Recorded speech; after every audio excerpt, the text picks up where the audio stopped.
Hi y'all, my name is Brittany Robinson Johnson and I'm going to be doing my film critique over The Resort and how it compares with Romero's films that we've discussed so far.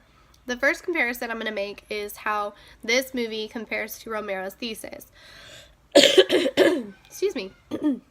So I do think that it compares to Romero's Thesis because of the fact that, so basically the thesis says our own demise is not created by the zombies themselves, but by our own internal conflict. And so either by human error or, by, in this case, the greed of a society.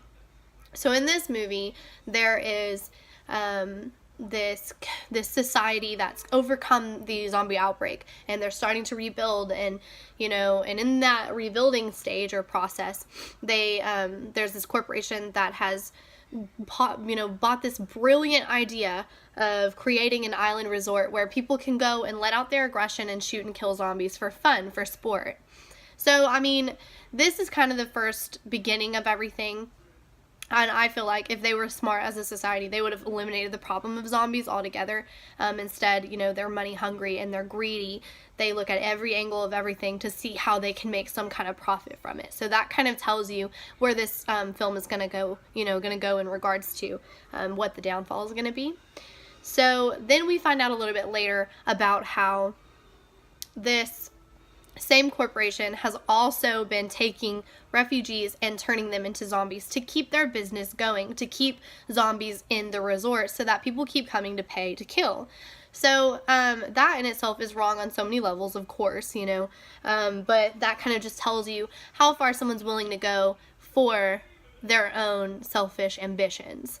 So, here we are in the middle of rebuilding this great, these great cities and towns, and we've overcome this zombie war that they keep talking about, and yet you have one corporation that's creating zombies. So you've got people that have eliminated the problem, and then people that are coming in and creating more of a problem. And so if it's not contained, it can easily go south, really quickly. And we definitely witnessed that here. So that's kind of the first thing. The second part I want to talk about is the main character in this movie, whose name is Melanie. She comes to the resort in a way to cope with the loss of her father. She watched him turn into a zombie, and it's had a pretty bad effect on her. So she says that she's come to the resort to kill to get well. They believe that, or she believes, that killing those zombies will help her cope with her own loss that she experienced, right? So that's her way of, kind of reasoning with this. So she comes in, and at the very beginning of the film, I really feel like she's going to be a damsel in distress, a regular, grade A Barbara, right? From Romero's film. I felt like she really compared with her as far as she's very helpless and weak-minded. But as the film has progressed, so has she. She's also kind of evolved into this stronger character. And so at the end of the film, she actually even comes out, as one of the only survivors. And I definitely feel like she can really compare with Sarah, near the end. And I thought that was kind of interesting.